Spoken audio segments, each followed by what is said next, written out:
তুঙ্গে তুঙ্গে অরাজকতা, তার সঙ্গে চলছে যথেচ্ছাচার। যাদবপুরে পড়াশোনা বন্ধ, পরীক্ষায় তালাচাবি পড়ে গেছে, ক্লাস বয়কট চলছে, শুধুমাত্র মিছিল, স্লোগান, ইলেকশনের দাবি রয়েছে যাদবপুরে। এই যাদবপুর বিশ্ববিদ্যালয় যেখানে মেধাবী এক শ্রেণীর পড়ুয়া তো ঢোকে, কিন্তু তারা পরিণত হয়ে যায় টুকরে টুকরে গ্যাংয়ে। এই যাদবপুর বিশ্ববিদ্যালয় যেখানে মেধার সঙ্গে আসলে মেধা নিয়ে ঢোকার পর সেখানে দেশবিরোধী কাজের পাঠশালা শুরু হয়।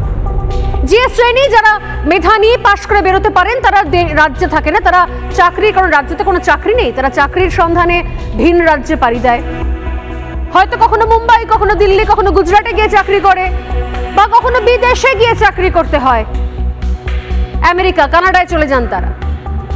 আর এইখানে দিনের পর দিন বসে থেকে একটা শ্রেণী চূড়ান্ত অরাজকতার আগুনে ঘি ঢেলে যায়। গোটা দেশে মাওবাদী কার্যকলাপ বন্ধ, নিয়ন্ত্রিত।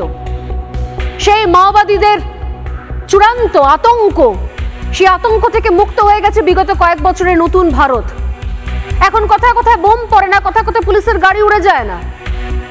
এক একটা কোর এরিয়ার মাওবাদ নিয়ন্ত্রণে রাখা গেছে, কিন্তু সেই সমস্ত কিছু এসে পৌঁছেছে যাদবপুরের ক্যাম্পাসের ভেতরে।